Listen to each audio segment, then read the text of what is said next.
hiring somebody from their accolades of previous accomplishments or things that had allegedly been accomplished or whatever, both in this business and in the last one, and realizing that, that's a person that just comes in to manage and isn't willing to get their hands dirty and isn't willing to actually run it. Like they could manage a team just fine, but hopefully this thing is all just rolling, right? And so, it's come down to that. I think at any point in any business I have now or in the future, and it doesn't matter how big it is, I will always go for grit now and willingness to dive in and do anything. I'm impressed. It sounds remarkable. And like I said, just trying to imagine, you talk about the people that really, they said this is kind of like their first full-time position working for your organization. And you say A players, I'm like, about what history were you using to identify them as an A player when you brought them in? I was cheap. Seriously, right? Everybody, even where we live, right? So I'm in Western Canada and in Alberta, and a very predominant oil and gas economic environment here, right? It's Calgary's called Cowtown. It's farmers and oil and gas, right? Like that's what it is. So, to find somebody that builds software and wants to join a software company that's not in that industry was difficult. And so you had to go to young, fairly new grad, dynamic people that just had that twinkle in their eye of, and almost that confidence of, I can build anything you ask me to build, but also enough, I wouldn't call it immaturity, but I guess greenness to them that their salary expectations weren't outlandish, right? And so that's really what it came down to was being gritty and cheap and cheerful and finding people that came in and just loved what they did. Goodness. So you're painting this picture. You mentioned Calgary, and I have actually just booked my flights yesterday for a trip to Banff to do some backpacking this September. Nice, and, amazing. So you're painting this picture where you're talking about this Cowtown of what to experience when I get there. In September, won't be. We've moved along in general, but if you came in July next month, we've got our Calgary Stampede, which is all just, it's rodeo and, carnival and everything all just intertwined, and it's 10 days of insanity every year. Insanity. But there's still a lot of farm. And when you drive out to Banff from Calgary, you'll see tons of farmland heading out to the mountains and the indigenous lands and stuff along the way there and stuff. But you still see some people walking around with their cowboy hats, or maybe not in the hats, but walking around in boots. But there's still modern people too, and young people that dress hip and wear normal clothes. So I know I'm excited to check out the beauty of Banff. I think once again, and that's my escape. And one way of usually try to do it annually, get together with some former MSPers in a sense, and some that are still in the business today, and get together and go, down a 40-pound pack and go out and live the free life for a week. So yeah, absolutely, it's awesome. And the fact you took chances on. I guess you took a chance on people, right? You give people opportunity. You said those you were being cheap, but you also gave these individuals opportunities that they might not have had otherwise. Yeah, I think everybody deserves an opportunity to do stuff, right? I think lots of people took chances on me. When I moved to being the head of service delivery for the MSP I was at, so that was, again, it wasn't really an MSP, but the IT company. Mm-hmm. They were almost a $5 million shop. 30 some employees. I think I was 26, 25 years old. So I was probably significantly younger than 90% of my team. Like that's a bold move for a business to take at that time. So they took a chance on me. And when I started, the partnership MSP and then even my own, a lot of people gave me a chance and gave me a shot and gave me the benefit of the doubt. And even one of our clients that, when it was my MSP that I had taken on, one of those two, they came to a point where they acquired they did a reverse takeover of a massive organization. And I was sure that was the end of the road for me. And that company had a full IT department, and their CFO came in and said, you tell us what you need and what help you need. Do we need to keep this IT department, or can you guys take on everything? And they gave us the chance, and we said, we'll take on everything. They let go of that IT department. Everybody else, they gave us the full shot. And we were probably 6-7 people at the time. So yeah, I've always been a believer in that. Everybody deserves an opportunity. Doesn't matter what their background is, where they came from, what challenges they have, what it looks like they can't do. If they have the right traits of, grit and determination, and you can just see it in people's eyes. I still feel that is, you can meet somebody and be like, that person could do anything. Whether they believe it or not, or whether they've done anything or not, you can just tell. And so those are the people that, I'd rather be with. I don't want to be working with somebody when some time is tough and they're like, all right, well, this isn't as cushy as I hoped. I'm going to see you later. Right. Or, hey, we're in a crisis period. And they're like, yeah, but my wife just cooked dinner and I'm going to go sit down and eat it. Right. Yeah, by all means, I want people to have that as their regular every day. But when it's crisis mode, I want the people that are like, whether I own this or not, I'm at war for this company. And those are the people that I'd rather have on my team. No, I can appreciate that. Now, through that process, you said you can kind of see it in their eye, they have that grit. First talking about the first two companies, did you make any bad hires? When you look back at them, you go, oh my goodness, like, what the hell was I thinking?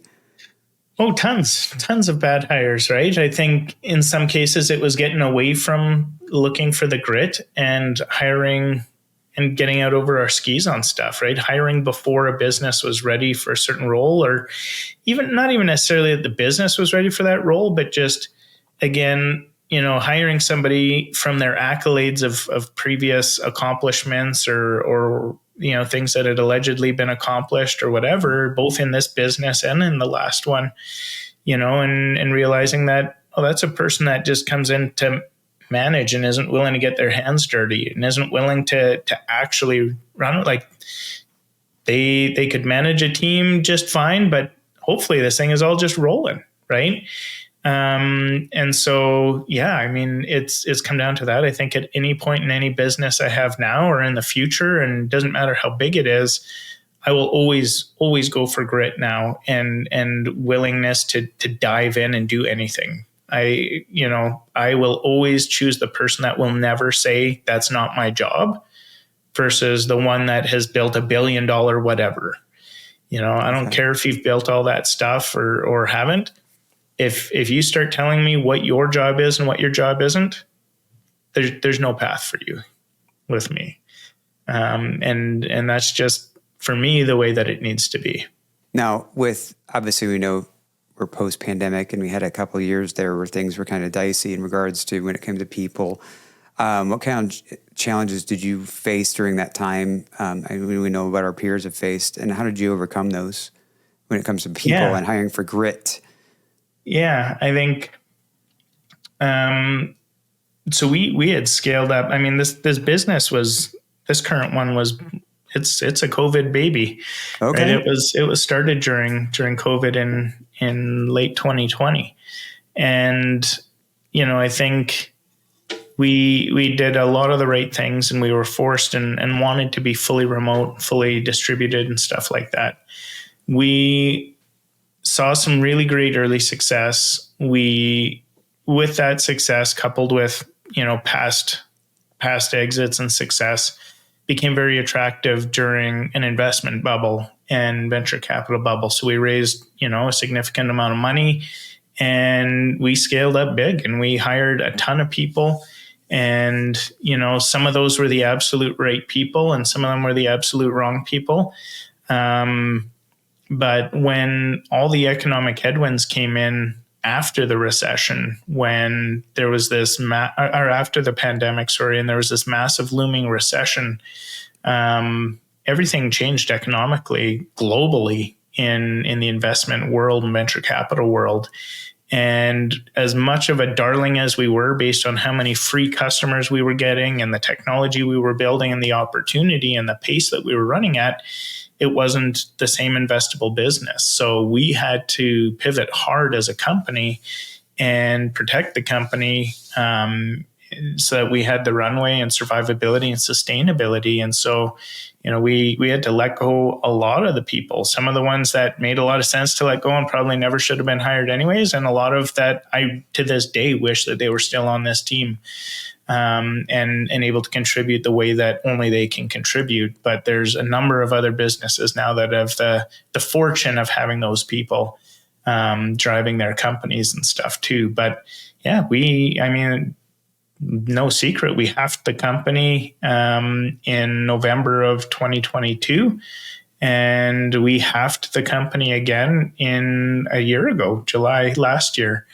Just sheer necessity. I mean, it was the right thing to do. It's what we absolutely had to do. But it's one of those things now where, we leaned out the business, we stabilized the business. We're in a good position now and moving forward, and growth is coming along very nicely. But yeah, you definitely learn a lot around growing a business or making decisions in the business based on the merit of what the business is and what the current situation is, right? And not ever being, I wouldn't say we were irresponsible, but less diligent with capital, right? I think you decide to make hires earlier than planned, because the right person maybe appeared and stuff like that. Mm-hmm. Opportunistically, I think there's still considerations for that, but in most cases, unless I can justify that role at this point in time, I will not make that hire again, type of thing, right? So yeah, I think a lot more appreciation for recognizing where business is and what a business needs at any point in time, and focusing on that, and just always running a good, viable business by a definition of what a good, strong business is, not by what a business could be. So help me understand a little bit. So you said you've had to pivot. What indication to you was that, I guess, the mechanism or trigger to say, I've got to pivot? What was that? Yeah, so we were a freemium product, right? We had no monetization. It was a thing of, we were a free product to get customers on the platform, using the platform, and to be able to leverage what they were essentially feeding into the platform to create a product we could sell to those same people, right? So they were using and getting value from us for free, but they were essentially paying us with information about their business. Now, it's all de-identified and all aggregated, so you couldn't tell who anybody is, but with a plan to be able to sell them a product in the future that gave them the benefit of that broader knowledge set, right?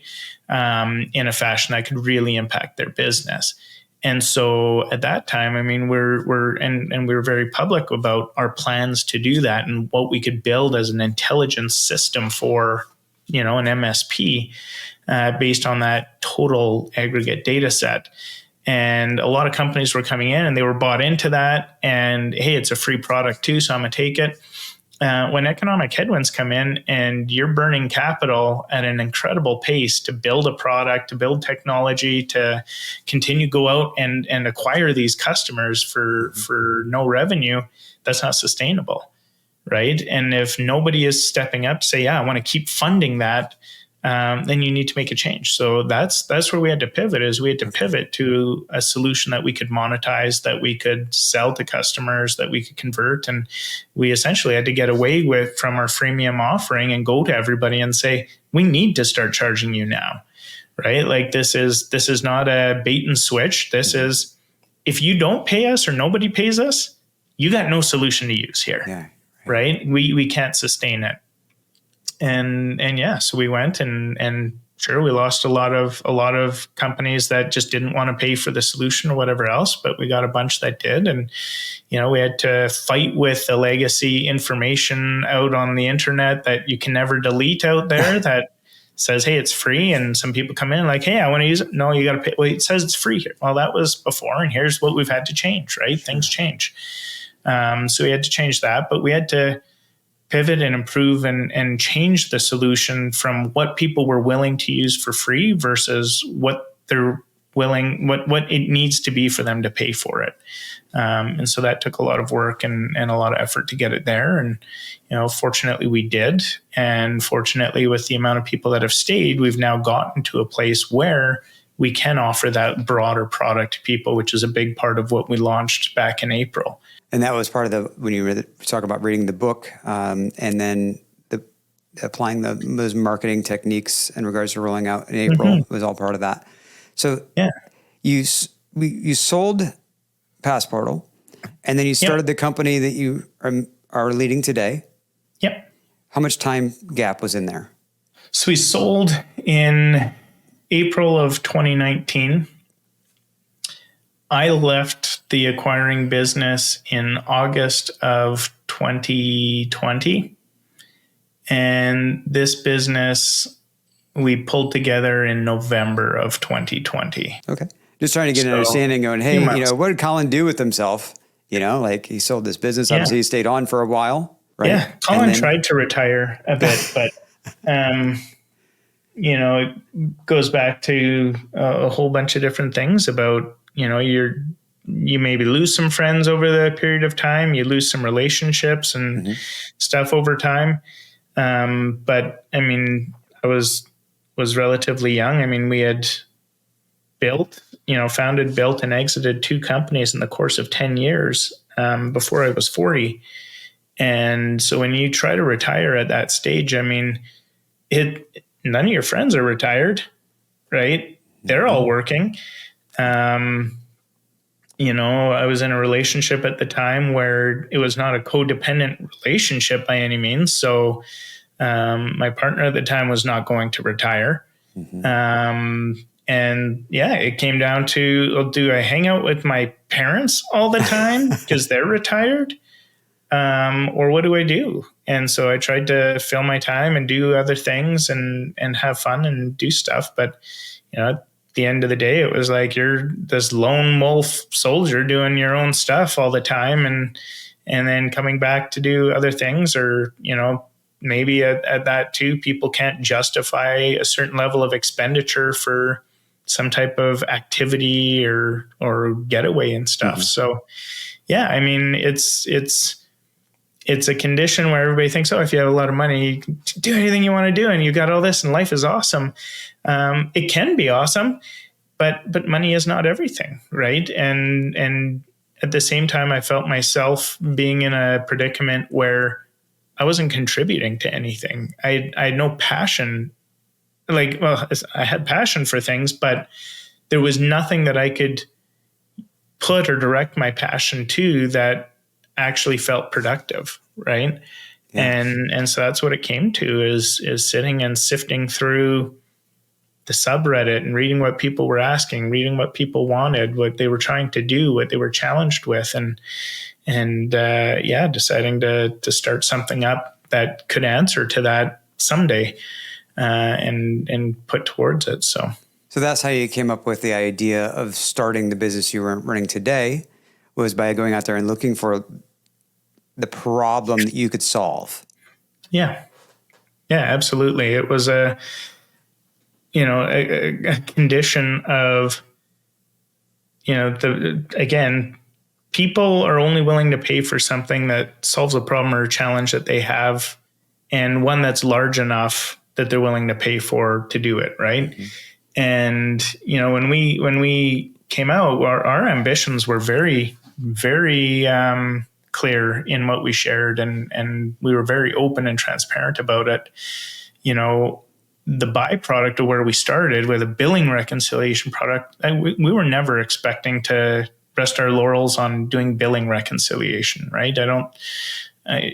There's other companies that do it.